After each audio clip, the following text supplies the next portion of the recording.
Twin Reverb Overdrive Shootout. Which one sounds the best into this classic amp? Now, I've said it before and I will say it again. Believe it or not, Fender Blackface amps are surprisingly finicky when it comes to overdrive pedals.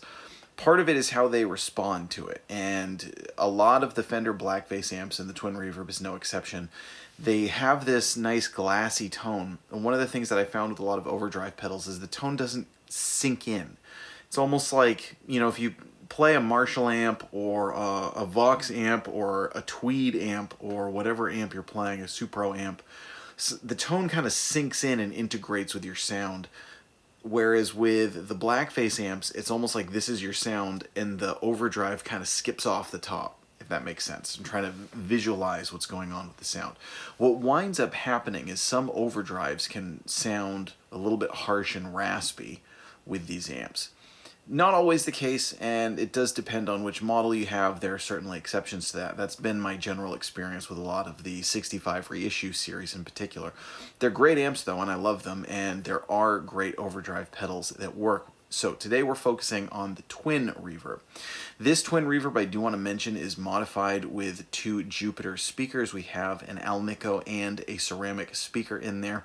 Now originally this is an older Twin Reverb, and it had the old designed by Eminence speakers in it, so it was not equivalent to the current model anyway. The speakers in there are actually closer, particularly the ceramic one, a little bit closer to the Jensens that are now in the stock model, but there's a number of different twin reverbs out there with a number of different speakers, and hopefully this gives you a good idea of what some of these overdrives sound like just into this amp in general, regardless of which specific model it is. Now, before I talk about the pedals that I chose for today's shootout, I also want to say I didn't dial these in the same way. I went for their best tone as opposed to trying to make them all sound kind of the same or give them the same dialed in settings, because with pedals it doesn't seem to make sense to do that. You know, knobs at noon, all of these would give wildly different sort of responses, you know, from a functional standpoint, volume wise. So I did dial these in differently to try and get the best character out of each one. So that out of the way, let's talk about the pedals that we have today. First pedal we have is the Fulltone OCD. Now, this could obviously also stray into the distortion realm. I do have it on the low peak setting, which I personally think is what works best with the twin reverb. It gives it this nice bluesy sound, and it has a bit of edge to it, and it doesn't do anything honky in the mid-range.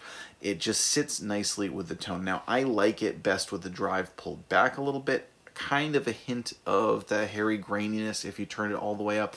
And again, one of the reasons I kept it on the low peak setting is because on high peak setting I found that particularly. So I like it with the drive somewhere between noon and 3 o'clock depending on the guitar that you're playing.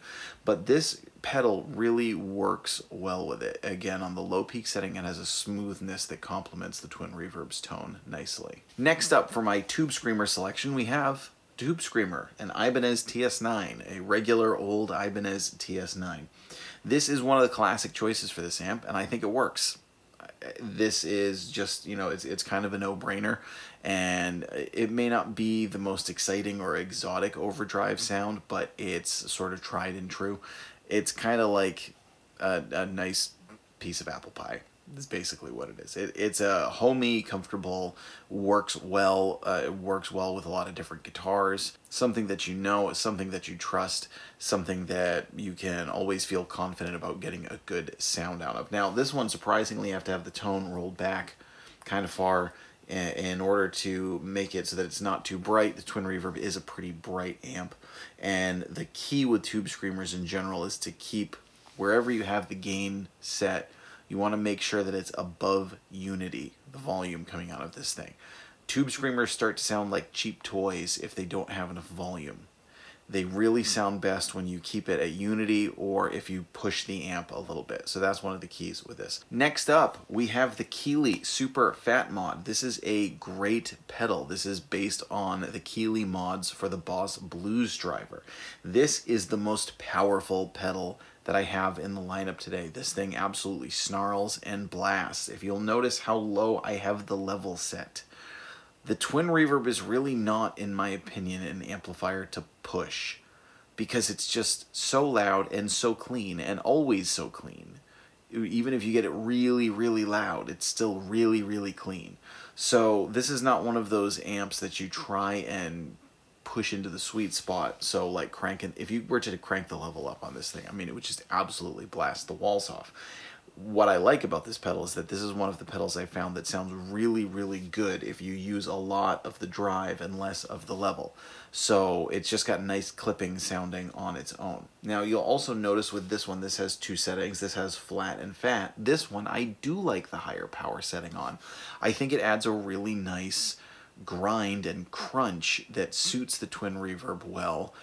Doesn't get raspy or grainy. It just has a nice sound and something that's a little bit more aggressive but suits the amplifier really well. Now, contrary to what I just said, next pedal we have the Wampler Tumnus Deluxe. There's a quick story about this, and this is a modified Klon clone.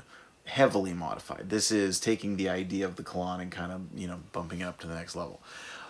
What's interesting is that Bill Finnegan, the maker of the Klon Centaur, played a twin reverb, and that's part of the story of the Klon Centaur and trying to get the twin reverb to a point where it was going to grind at club volumes and things, which which to me, I don't fully understand, because what clubs are you playing at where you can turn up a twin reverb? That's neither here nor there.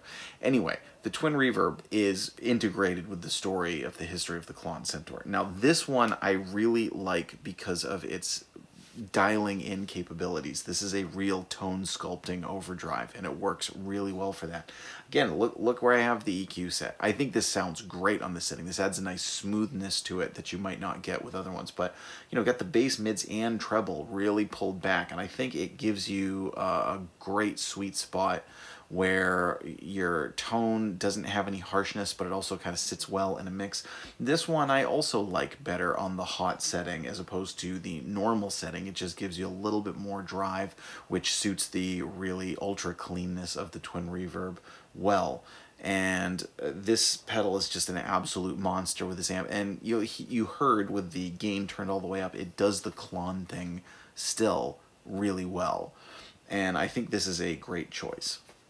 Now, you've just heard it with Stratocaster. Next, we're going to play it with a Gibson ES345 so that you can hear what it sounds like with that. So you get single coils and humbuckers. Let us know in the comments, which one of these do you think is best? I can honestly say any one of these I would be confident having on my board with this amp at a gig. Depending on what mood I was in, what guitar I was using, I definitely think some sound better with certain guitars, some sound better with other guitars, and of course they sound better at certain settings than other settings. But depending on what sound I was going for and what guitar I was using, any of these pedals are ones that I would absolutely feel confident with performing or even recording with this amplifier. So let us know, which one of these do you like best? Which pedal do you use if you're a twin reverb player? Do you have a specific go-to overdrive? Let us know in the comments. I'm Jack Fossett. Stick around for some more tones. Please remember to like, share, and subscribe. Follow the links below where you can listen to some wicked great music. And I hope you enjoy the rest of the video.